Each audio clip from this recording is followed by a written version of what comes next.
iglesia. De verdad, hacía mucho tiempo que no nos veíamos, desde casi cuando entré en IPSTE como director de la facultad. Allí pues he estado tan atrapado que apenas he podido salir a otros sitios. Pero ya hace 2 años que nos jubilamos y ahora estamos con más tiempo y podemos disponer del tiempo que nosotros queremos tener para hacer las cosas que antes no podíamos hacer. Así que es un privilegio estar aquí esta tarde con vosotros y mañana y tener este tiempo de celebración. Así que bueno, ya tendremos más oportunidad quizás mañana porque estaremos en la comida también y podremos compartir un poco más a nivel personal. 40 años es un motivo de agradecimiento delante del Señor haber cumplido o poder celebrar este evento de 40 años de testimonio aquí en este lugar, testimonio del Evangelio. ¿Qué pasa a una persona cuando tiene 40 años? ¿Qué se dice? Que puede tener la crisis de la media edad. ¿Os acordáis de eso?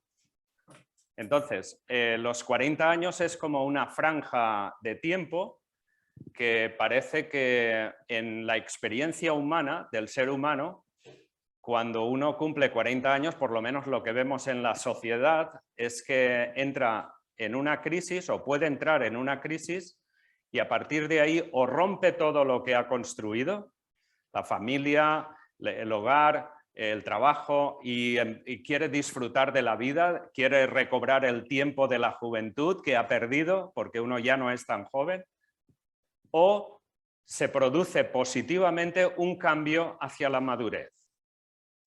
Y por tanto, puede ser un poco ilustrativo de lo que puede ser también aquí en esta experiencia como cristianos. El hecho de que 40 años en un lugar de testimonio es un momento ideal para reflexionar. Bueno, y ahora que ya hemos entrado en la adultez, ¿qué queremos hacer? ¿Qué vamos a hacer? Es una oportunidad para crecer, para madurar, para reflexionar de lo que Dios ha hecho en el pasado y de lo que Dios quiere hacer en el futuro. Claro, todo este tema de los 40 años me ha llamado la atención acerca de la vida y sobre todo de la persona de Josué. Así que vamos a leer en el libro de Josué, capítulo 1, y vamos a ver lo que significó para él los 40 años que pasó en el desierto, acordaos, y él era la persona que tenía que introducir al pueblo de Israel a alcanzar o conquistar la tierra prometida. Él es el sucesor de Moisés. Y después de aquellos 40 años en el desierto, ahora ya están a punto de entrar y es ahí donde tiene un encuentro con Dios. Y esas palabras que Dios le da a Josué, vamos a reflexionar en ellas, porque deben ser para nosotros como un principio para la vida. No tanto para conquistar un terreno, sino para conquistar algo que es mucho más difícil, que es la santidad. La salvación es de Dios, pero la santidad es algo que lo tenemos que conquistar cada día de nuestra vida. ¿Hasta cuándo? Hasta que nos muramos, porque nunca seremos perfectos en esta tierra, nunca. Por tanto, siempre tenemos un terreno que conquistar y ese terreno es la santidad. Así que vamos a leer el texto y luego haremos algunos comentarios. Capítulo 1 del libro de Josué, vamos a leer hasta el versículo 9. Aconteció después de la muerte de Moisés, siervo de Jehová, que Jehová habló a Josué, hijo de Nun, servidor de Moisés, diciendo: Mi siervo Moisés ha muerto. Ahora pues levántate y pasa este Jordán, tú y todo este pueblo, a la tierra que yo les doy, a los hijos de Israel. Yo os he entregado, como lo había dicho a Moisés, todo lugar que pisare la planta de vuestro pie. Desde el desierto y el Líbano hasta el gran río Éufrates, toda la tierra de los heteos hasta el gran mar donde se pone el sol, será vuestro territorio. Nadie te podrá hacer frente en todos los días de tu vida. Como estuve con Moisés, estaré contigo. No te dejaré ni te desampararé. Esfuérzate y sé valiente, porque tú repartirás a este pueblo por heredad la tierra de la cual juré a sus padres que la daría a ellos. Solamente esfuérzate y sé muy valiente para cuidar de hacer conforme a toda la ley que mi siervo Moisés te mandó. No te apartes de ella ni a diestra ni a siniestra, para que seas prosperado en todas las cosas que emprendas. Nunca se apartará de tu boca este libro de la ley, sino que de día y de noche meditarás en él para que guardes y hagas conforme a todo lo que en él está escrito, porque entonces harás prosperar tu camino y todo te saldrá bien.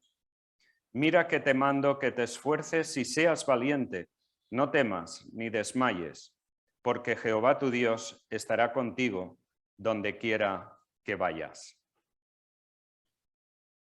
Estas son las palabras que Dios dirigió a Josué y que realmente gobernaron el resto de su vida. Sabéis que Josué y Caleb fueron dos de los testigos que entraron a reconocer la tierra con aquellos 12 espías que entraron a reconocer Canaán. Ellos realmente fueron los que vieron que era una tierra deseable y a pesar de los gigantes que habían en aquella tierra, ellos dos fueron los únicos, la minoría, que dijeron, no pasa nada, son gigantes, es cierto, pero nos los comeremos, o sea, les venceremos, porque el Señor está con nosotros. Pero los otros 10 dijeron que no, que era imposible el poder alcanzar esa tierra, porque habían gigantes y tuvieron miedo, y ese miedo les paralizó. Muy curioso, porque tanto él como Caleb, Josué y Caleb, eran los dos únicos que vieron por los ojos de Dios que aquella tierra era buena y que aunque habían peligros y habían gigantes en aquella tierra, que realmente con el poder de Dios vencerían. Pero eso les llevó a perder tiempo en esa conquista. Ahora Josué está a punto de dirigir al pueblo y están a punto de entrar en esa tierra prometida. Pero hay un simbolismo entre lo que ocurre con Moisés y lo que ocurre con Josué. Moisés sacó a Israel de la esclavitud de Egipto. Y cuando salieron de Egipto, tuvieron que cruzar el Mar Rojo. Dios abrió el mar y ellos pudieron pasar. Eso se considera bíblicamente como un simbolismo de lo que es el bautismo en agua. También ahora cuando Josué y el pueblo tienen que entrar en la tierra prometida, tienen que cruzar el Jordán. Y de nuevo tenemos ese simbolismo del agua, en el cual el pueblo tiene que cruzar el Jordán. Todos nosotros, los que somos creyentes, los que hemos aceptado a Cristo en nuestro corazón, nos hemos identificado con Él a través del bautismo en agua. Y realmente ese ha sido nuestro público testimonio de que creo en Jesús, que Jesús murió por mí y me ha dado vida eterna y me comprometo con Él públicamente.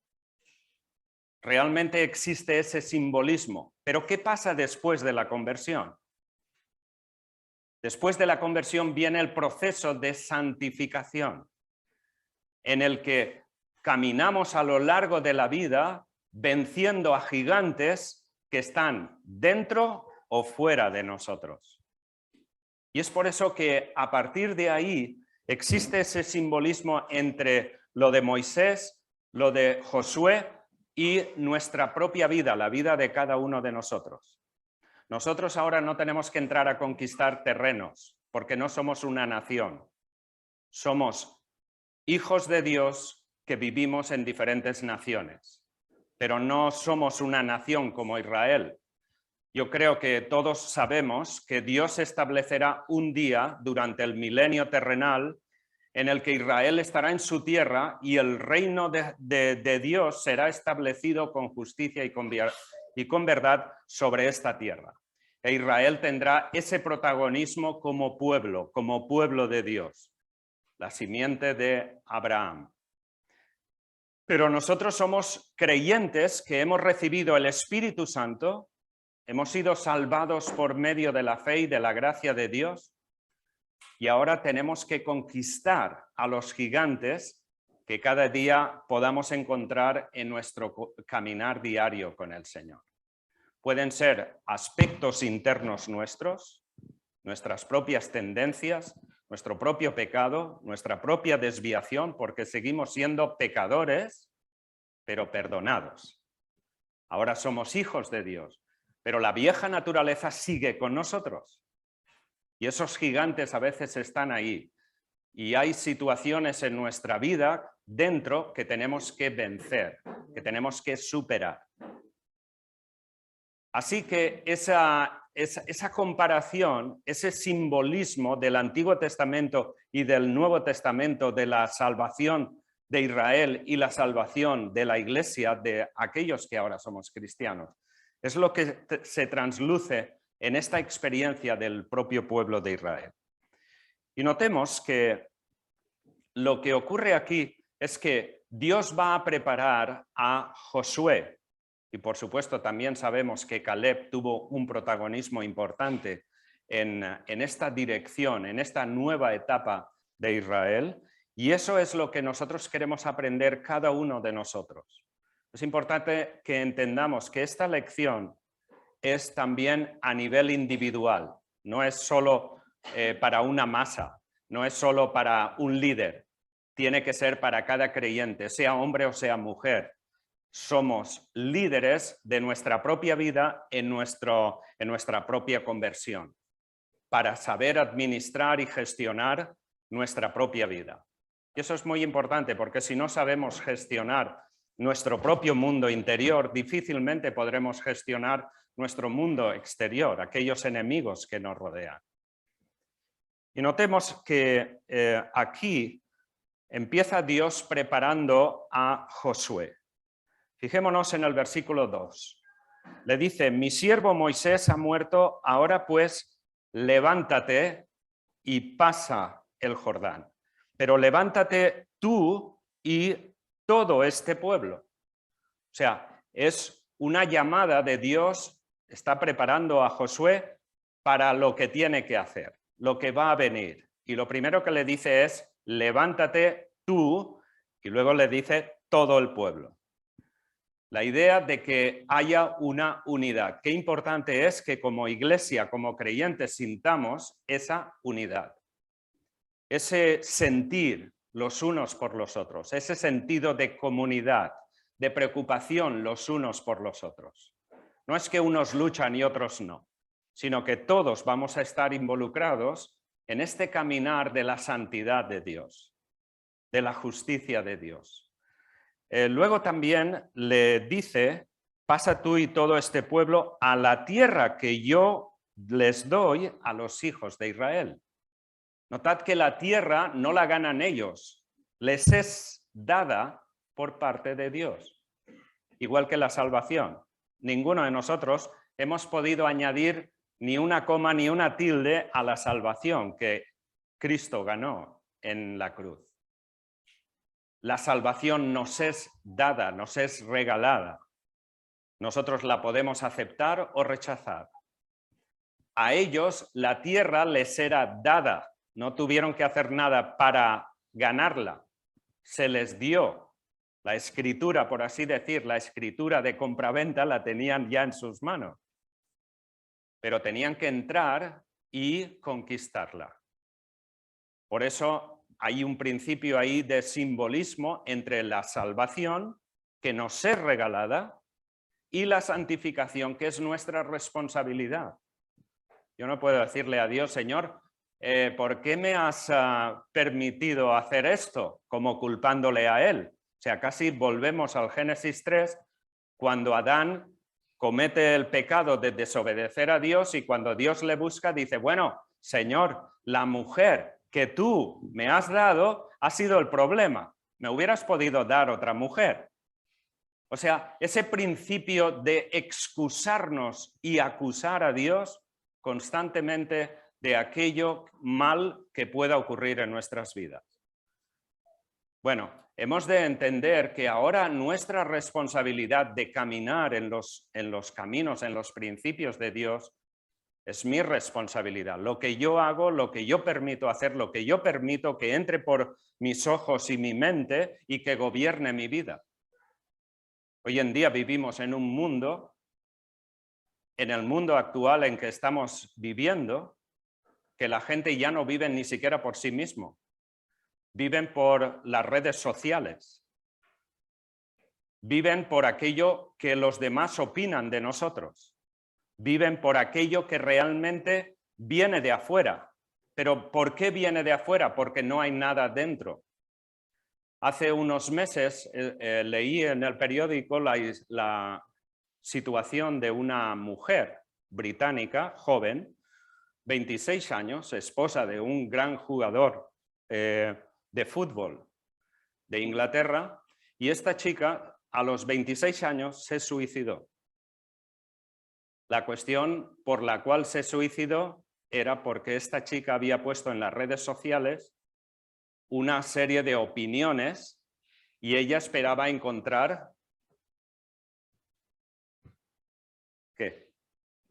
Likes. Y lo que recibió fue todo negativo. La mujer se sintió tan desesperada, tan angustiada, tan rechazada, que la única opción que vio en la vida fue suicidarse, y lo hizo. Perdió la vida a los 26 años. Vivimos en un mundo que controla a cada uno de nosotros individualmente. Si os fijáis, si vais en el metro, en el coche o estemos en el pueblo, en una plaza, estemos donde estemos, todo el mundo está así. Todo el mundo. Vivimos controlados por eso y no tenemos relación los unos con los otros. Y eso puede ocurrir también dentro de nuestras familias. Qué importante es volver a los tiempos antiguos, cuando realmente dentro de la familia hablábamos, jugábamos, los jóvenes, los niños, salíamos y jugábamos unos con otros, nos divertíamos. No teníamos toda la sofisticación que tenemos hoy en día, pero había relación de calidad, relación humana. Todo eso se ha perdido hoy en día. Veníamos hacia aquí y mi mujer me decía, a Dylan, nuestro nieto mayor, se le ha roto el móvil. Este ya es yo qué sé, 7 u 8 móviles que se le han caído y se le han roto. Dice, seguro que va a pedir otros 300 euros para comprar un móvil. O sea, quiero decir con esto de que si dependemos de eso, nuestra vida puede ser muy pobre, muy pobre. Qué importante es que nunca perdamos de vista que Dios nos ha creado con la capacidad de relación humana, de calor humano, de sentido humano, pero también de sentido espiritual.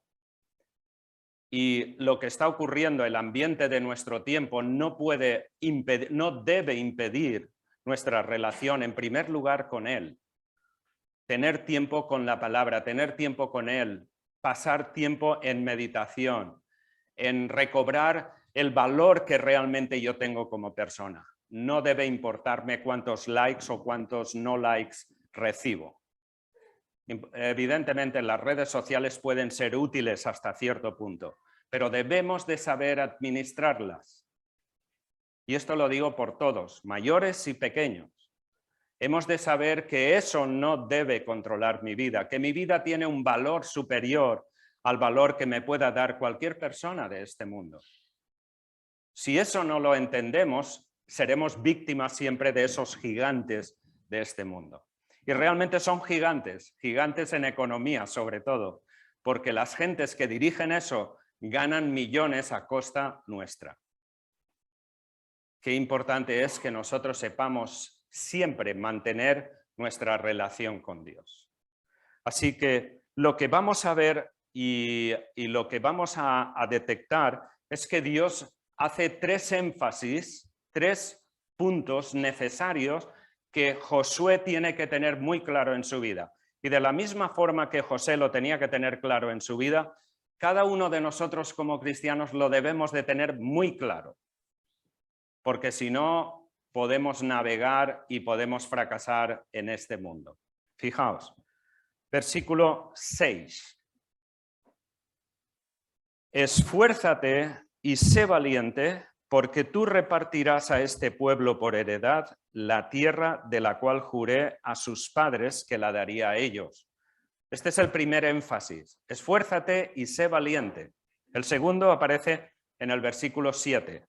Solamente esfuérzate y sé muy valiente para cuidar de hacer conforme a toda la ley de Moisés, etcétera, etcétera. Y el tercero aparece en el versículo 9. Mira que yo te mando que te esfuerces y seas valiente, no temas ni desmayes. En los tres énfasis, Dios pide a Josué, esfuérzate y sé valiente. Así que vamos a ver cada uno de estos principios que Dios establece. El primero de ellos, en el versículo 6, esfuérzate y sé valiente porque tú repartirás a este pueblo por heredad la tierra de la cual juré a sus padres que la daría a ellos. ¿Qué significa esfuérzate? Esfuerzo. Requiere sacrificio, requiere trabajo, requiere que uno se centre en lo que es la responsabilidad de la persona, pero que no viene así como el maná, sino que tiene que ser algo de trabajo. El maná había cedido 40 años en el desierto y Dios les alimentó, porque allí no había alimento. Pero ahora entráis a la tierra donde fluye leche y miel y ahora vais a tener que trabajar. Vais a tener que administrar los recursos que yo os he dado, que es el de poder trabajar, planificar, administrar y ver con todo aquello que realmente mi vida tiene que producir. Y ahora le dice Dios a Josué, yo os he dado esta tierra, pero ahora tú te tienes que esforzar en administrar la repartición de esta tierra entre las 12 tribus de Israel. La cuestión es que el principio para la vida cristiana es que la santificación requiere esfuerzo, sacrificio. No siempre las cosas nos van a salir con milagros, no nos van a salir todo bien. En la vida tendremos problemas, dificultades. En los matrimonios tendremos problemas, dificultades. Pero uno tiene que esforzarse, tiene que tener muy claro en quién he creído. Y por tanto, la fidelidad con Dios es lo que nos motiva a producir el esfuerzo, pero no es un esfuerzo de malestar, tiene que ser un esfuerzo como Dios siempre pide por amor. Si me amáis, dijo Jesús, guardaréis mis mandamientos. Evidentemente, cuando uno ama a Dios, la motivación debe ser hacer o no hacer por amor a Dios. Hacerlo por tradición o por obligación, en sí, eso es una carga demasiado pesada. Al final nos aburriremos y nos cansaremos. Pero cuando uno se plantea, soy cristiano, amo a Jesús, voy a hacerlo porque Él lo dice. ¿Os acordáis de la experiencia de Jesús allí en el lago de Galilea, en la barca de Pedro? Cuando Jesús le dice a Pedro, boga mar adentro y echar las redes. Y Pedro le dice, hemos estado toda la noche pescando, no hemos cogido nada, pero porque tú lo dices, lo voy a hacer. Evidentemente habían estado pescando, o sea, aquellos, no sé si habrá algún pescador aquí, no creo que por aquí se pueda pescar, pero puede que haya algún pescador aquí. Los pescadores normalmente entran por la noche, porque por la noche hay menos visión con los peces y es más fácil atraparlos. Pero trabajar toda la noche intentando pescar, salir a la orilla por la mañana, estando limpiando ya las redes y tenerlas limpias, y que venga un señor que habla muy bien y le dice a Pedro, boga mar adentro y echa las redes. El mismo Pedro dijo, Señor, estamos muy cansados, hemos estado toda la noche y no hemos pescado nada. Pero evidentemente Pedro había estado escuchando a Jesús hablar a toda la gente que tenían allí. Y él entendió que Jesús era distinto. Este hombre es diferente. Y es por eso que Pedro estuvo dispuesto a ir en contra de la lógica, porque los expertos allí eran los pescadores, no era Jesús. Pero evidentemente cuando Dios dice algo, Él es el experto, nosotros no. Así que cada uno de nosotros en esta vida podremos tener diferentes dificultades que a lo mejor nos desaniman o nos cansan a seguir luchando por el Evangelio. Y tenemos que plantearnos, pero porque tú lo dices, Señor, porque te amo, porque tú eres lo más importante en mi vida, lo voy a hacer. Porque si no es así, realmente nuestro Evangelio podría ser muy seco, muy mecánico. Y ese no es el Evangelio de Jesús. Jesús se entregó por amor a nosotros. Dios Padre entregó a su propio Hijo por amor a nosotros. Y nosotros tenemos que plantearnos, cada cosa que hago en la vida, debo hacerlo con la intención de que es para gloria de Dios. Porque Él me amó primero, es que ahora yo quiero vivir por amor.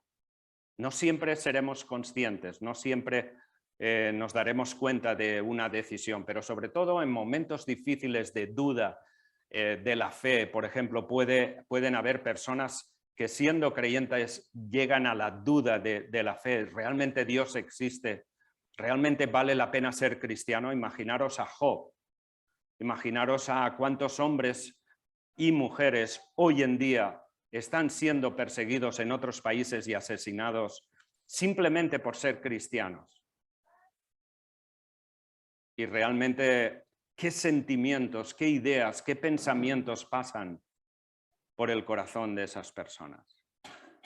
Nosotros vivimos bastante bien en nuestra sociedad actual, pero aún así todo tenemos peligros que pueden matar nuestra espiritualidad. Tenemos que tener mucho cuidado, esfuérzate. Y el esfuerzo tiene que ver a veces con aquello que sufrimos, con aquello que luchamos, que es difícil de vencer. Pero la palabra de Dios, Dios dice a Josué, tendrás que esforzarte. Y a la vez le dice, sé valiente. El ser valiente es la actitud interior. Es el hecho de decir, parece imposible, como aquella historia que os he contado al principio cuando Josué y Caleb vieron aquellos gigantes, pero dijeron, pero con Dios podemos vencerlos. Eso es ser valiente. Pero es una valentía que nace de una relación consciente, intelectual, conocedora de a quién sirven. Mayor es el que está en nosotros que el que está en ellos. Y por tanto, esa cuestión es muy importante tanto para Josué y Caleb como para cada uno de los israelitas, como lo es para nosotros hoy en día. Esfuérzate y sé valiente, porque cada uno de nosotros tendremos que administrar la santidad, o sea, la salvación que hemos recibido, pero sobre todo el proceso de santidad lo tenemos que administrar cada uno de nosotros. Así que yo tengo que cuidar y velar por mi propia vida, por mi propia ética. ¿Qué es lo que dejo entrar en mi corazón? Dice Jeremías 17:9, engañoso es el corazón más que todas las cosas. Y a veces uno puede decir, como decía yo cuando era católico en la juventud, yo no hago daño a nadie. Sí, pero tampoco hago bien a nadie. sea, no es solamente hacer cosas malas, de estas aberrantes, sino también es la pasividad de no hacer lo que debo de hacer. Pero ese hacer nunca debe ser como algo que sea mecánico o por obligación, sino que de mi propio corazón debo cultivarlo para que responda a Dios por amor. Él es el que me ha salvado y el que realmente da sentido a mi vida. Así que nosotros tenemos enemigos en la vida cristiana, en ese proceso de santificación.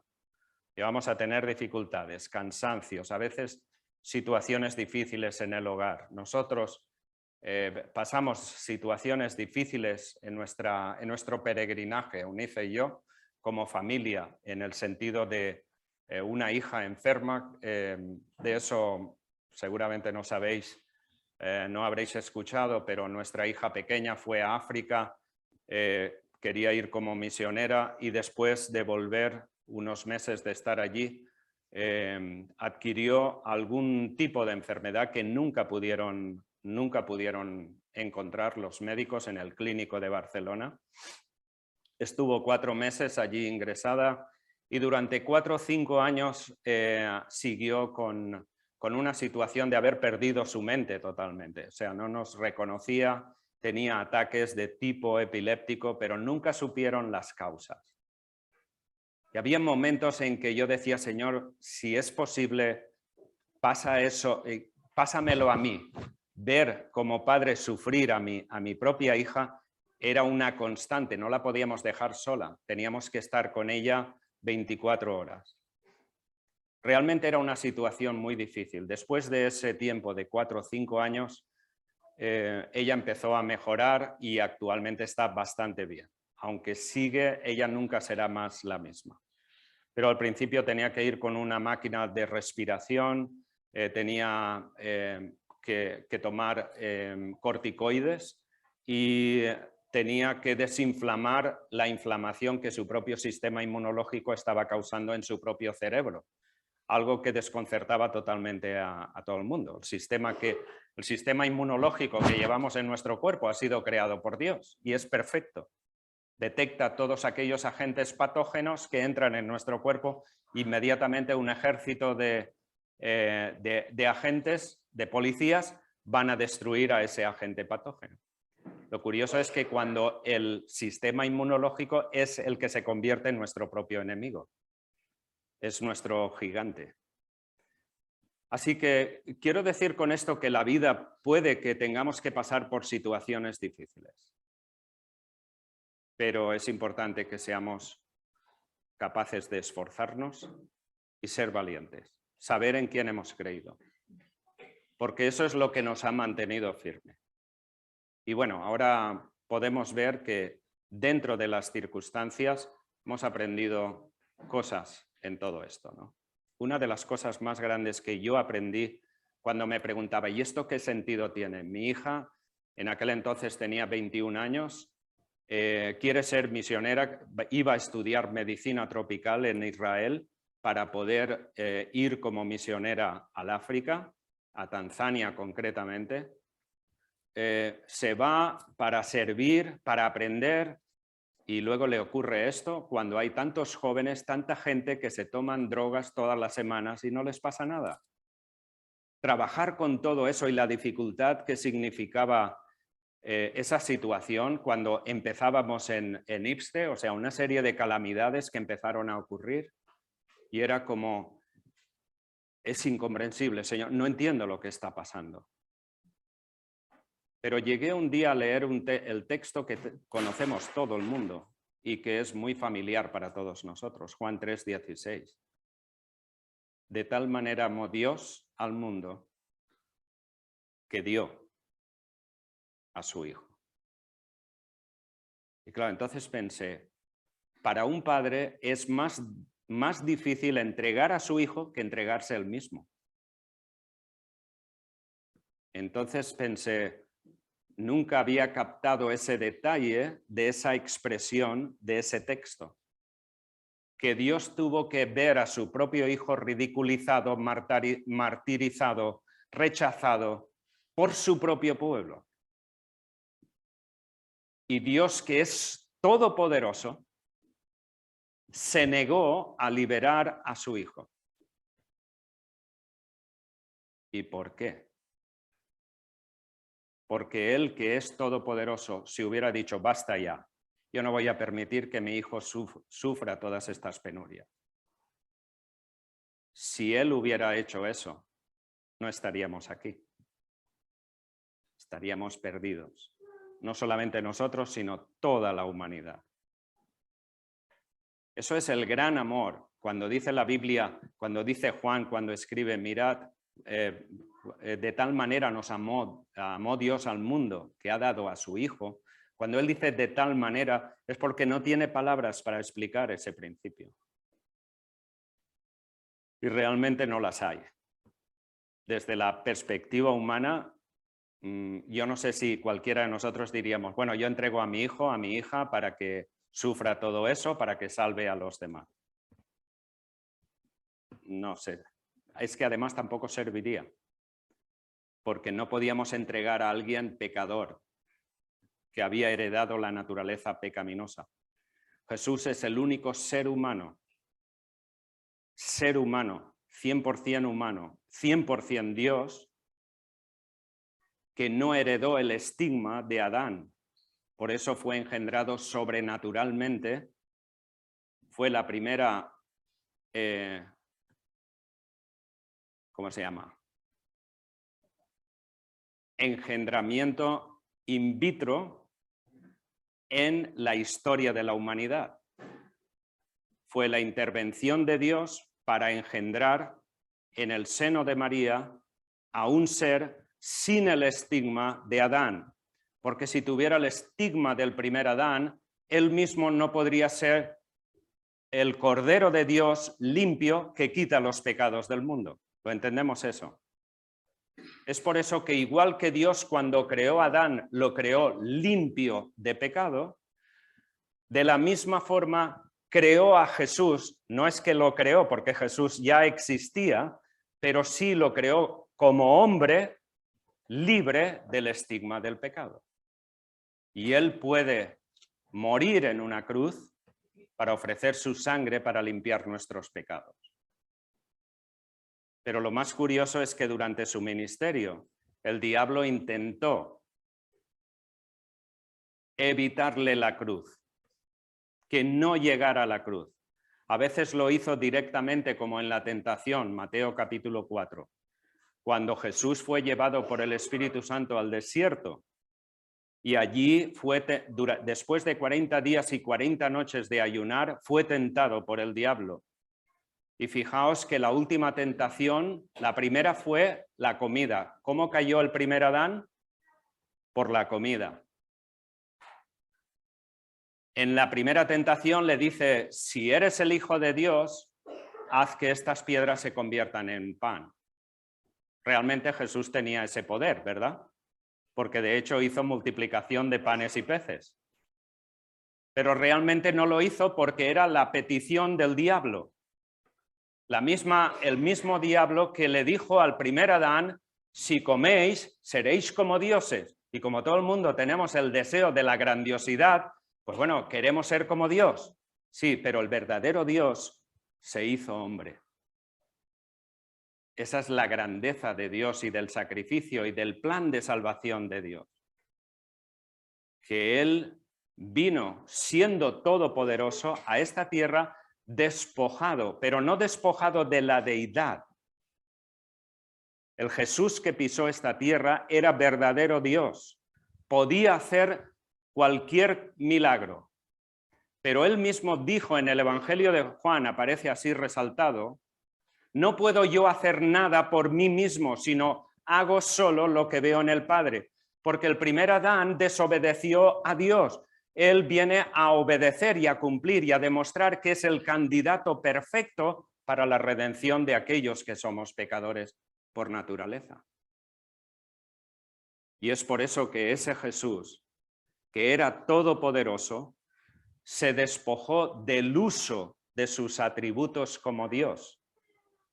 No se despojó de su naturaleza de Dios, sino se despojó del uso a su voluntad de los atributos de Dios. Y por eso él decía, el Padre mayor es que yo, cosa que los testigos de Jehová no han entendido. Porque ellos cuando leen en el capítulo 1 de Juan, en el versículo 1, en el principio era el verbo y el verbo era con Dios y el verbo era Dios, ellos dicen que ahí le cambian el texto original y le ponen él era un Dios.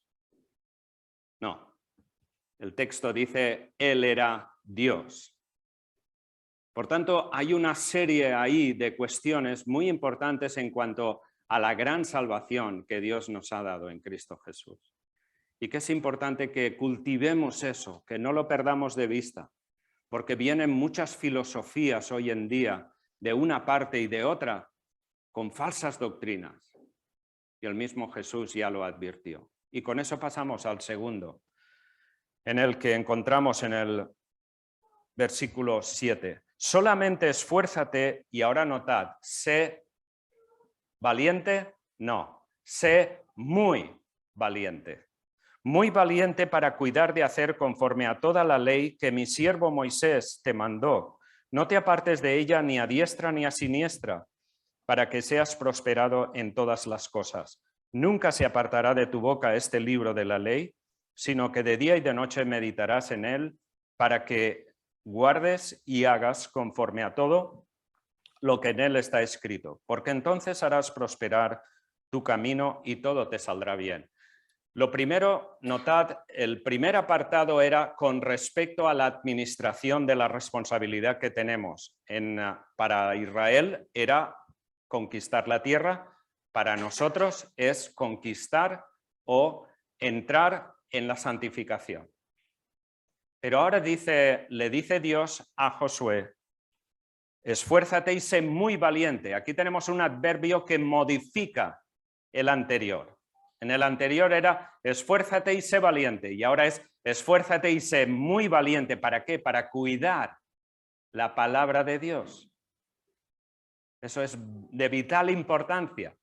Aquello es importante, pero el corazón de aquello está aquí, en cuidar la palabra de Dios. ¿Qué relación mantienes tú con la palabra de Dios? ¿Hay un deseo de conocer más al Dios de la palabra? No solamente es un conocimiento técnico o académico, es un conocimiento personal, íntimo. Es el deseo de acercarte a la palabra y de entender la palabra. Permitir que Dios hable a tu corazón, instruya tu corazón, enseñe tu mente para que realmente esa palabra gobierne nuestra vida. Ante las dificultades podamos recurrir a la palabra. Dios es nuestro Padre y como Padre nos permite el que incluso podamos acercarnos a Él y plantearle nuestras dudas o nuestras quejas. Lo hizo Job, lo hicieron grandes hombres en el Antiguo Testamento y lo hicieron grandes hombres en el Nuevo Testamento. Por tanto, esa cuestión es muy importante.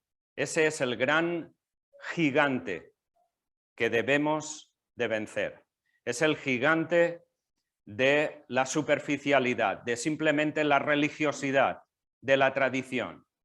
Yo quiero vivir una relación viva con ese Jesús que ha dado su vida por mí y está resucitado, que es real.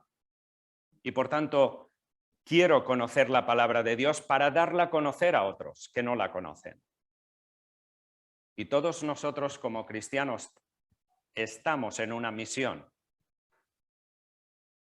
Todos nosotros tenemos el mensaje de ir y predicar el Evangelio. Pero para predicarlo necesitamos conocerlo, para poder hablar, para poder debatir y poder también transmitir el mensaje del Evangelio de una manera inteligente. Qué importante es que veamos la situación del momento en el cual estamos viviendo. Si os fijáis, en nuestra sociedad ilustrada, supuestamente, hay un rechazo vital contra el cristianismo. muy sofisticado. Pero decir que eres cristiano hoy en día, eres objeto de odio. Puedes decir que puedes hablar de Buda, puedes hablar de Mahoma, puedes hablar de quien sea y el mundo lo respetarán. Pero si tú dices que eres cristiano, ya estás estigmatizado. Y por eso es que hoy en día hay países musulmanes en que están persiguiendo específicamente a los cristianos y los están matando. Lo que quieren es que se vayan y que desaparezcan. Y si no se van, los matan. Estamos llegando a los últimos tiempos. Y esto irá a más. No debemos de ignorar esta verdad. Jesús mismo lo advirtió. Pero también advirtió que al final de los tiempos habrían muchos falsos cristos, muchas personas que vendrían siendo profetas o no sé qué y que realmente engañarían. Qué importante es que conozcamos bien la palabra y que estemos instruidos en la palabra para saber exactamente determinar quién es quién. Así que realmente tenemos que ver esa disponibilidad que Dios crea en Josué como una disponibilidad que tiene que haber en nosotros. Esfuérzate y sé muy valiente. ¿Con qué? Con el estudio, con el conocimiento, con la relación personal con la palabra. Relacionarte con la palabra implica relacionarte con el Dios de la palabra. Es a Él a quien quiero conocer, ¿no? Y es a Él a quien quiero dar a conocer. Y eso es lo que realmente nos capacitará para ser una iglesia que entendamos cuál es nuestro propósito aquí en esta tierra. Yo estoy convencido de que el tiempo de la humanidad está llegando a una situación probablemente crítica. Supongo que si veis las noticias sabréis de toda la preparación armamentística, las situaciones que se producen en estos momentos con respecto a la OTAN, Estados Unidos y también China y Rusia. Pero hay una cuestión que me llama la atención y es el hecho de que vivimos hoy en día como nunca antes la humanidad ha vivido en una era global. Todo está intercomunicado. Todo lo que pasa aquí inmediatamente está a la otra parte del mundo.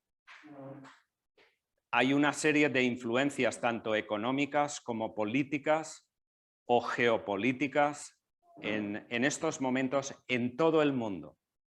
Hay una serie de fuerzas que se mueven y que están dominando a diferentes grupos y a diferentes países. Esto nunca había ocurrido antes. Es la única vez en la que se produce esa situación. Por eso creo que las profecías del Antiguo Testamento y las profecías del Nuevo Testamento, lo que dijo Jesús, solamente podrían cumplirse en una era de globalización como la nuestra. Además de eso, leyendo el texto del apóstol Pedro en la segunda carta, capítulo 3, él allí contesta a aquellos que estaban dudando de la venida de Dios, aquellos cristianos, y les dice: no quiero que ignoréis, hermanos, que para el Señor un día es como 1000 años y 1000 años como un día. Y me hizo pensar esta afirmación de Pedro. Y entonces pensé, estamos viviendo en el tercer milenio, ¿no? Un día, 1000 años. 1000 años, un día. Tercer milenio, tercer día. Y estamos a principios. Mi sensibilidad era pensar, quizás estamos en el tercer día que ocurrió la resurrección de Jesús. ¿Es este el milenio en el que Jesús va a venir? Puede que sí, puede que no. No soy profeta ni hijo de profeta. No tenéis por qué creer esto. Pero mi sensibilidad mi deseo es: Señor, ven ya, porque este mundo me siento totalmente desplazado y quiero estar contigo. Pero hay una serie de detalles, de señales que además está Israel. ¿Dónde está Israel ahora? En su tierra. Israel desapareció del mapa del mundo en el año 70 después de Cristo. Desde entonces no había aparecido hasta el año 1948. Milagrosamente, casi 2 milenios desaparecido y de repente vuelve a aparecer después de una brutal persecución en Alemania. Yo no sé si todo esto nos hace pensar, Señor, ¿qué significa todo esto? ¿En qué momento vivo ahora? Y debemos de aprovechar el tiempo para predicar el Evangelio, para compartirlo en nuestro trabajo, estemos donde estemos, con nuestros amigos, en el colegio, en el instituto, estemos donde estemos, compartir el Evangelio. Y finalmente le dice, mira que te mando que te esfuerces y seas valiente, no temas ni desmayes, porque Jehová tu Dios estará contigo donde quiera que vayas. Y es muy interesante lo que dice aquí, no temas ni desmayes. Esta palabra no temas ni desmayes tiene que ver con nuestro mundo interior.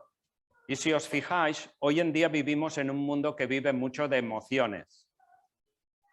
Hoy en día la gente decide por emociones y rompen por emociones, pero no por convicciones. Y por eso Dios le dice a Josué, esfuérzate, sé valiente y cuida tu corazón. No temas ni desmayes. Cuida tu mundo interior, tu estado emocional, contrólalo, porque si no, él te va a controlar a ti. ¿Cuántas veces he encontrado matrimonios que rompen porque dicen, es que ya no siento, es la era del sentir? Yo creo que todos los que estamos casados aquí sabemos que tenemos momentos en la relación de pareja que tenemos problemas y esos son momentos a veces críticos. Claro, si te dejas llevar por la pulsión emocional lo rompes todo, se acabó. Es una forma de quitarte de encima un problema, pero no te quitas el problema, te lo llevas contigo. La cuestión que importante es que sepamos administrar nuestro mundo interior y encontrar en Dios la paz, la luz, la serenidad que necesitamos para tomar decisiones adecuadas. Lo mismo puede ocurrir por el temor a no ser significativo en este mundo, a no ser popular, a no ser famoso o a no tener. La cuestión es que estas cosas no controlen tu mundo interior, porque si te controlan a ti, realmente el control de Dios no estará, no podrá. Qué importante es que recordemos estas palabras. 40 aniversario, 40 años. Estamos ahora frente a una nueva etapa. Vamos a pasar la edad de la crisis de la media edad y vamos a entrar en una etapa de crecimiento, de madurez. Y así como Josué lo asumió y llevó al pueblo y él mismo se mantuvo firme, tanto él como Josué. Y al final de su vida, al final del libro de Josué, si lo leéis veréis, él repite las mismas palabras al pueblo. Esforzaos y sed valientes, porque el Señor estará con vosotros. Así que, hermanos, 40 años y los que vengan, pero que el Señor venga pronto, ¿no? Es el deseo. Muy bien.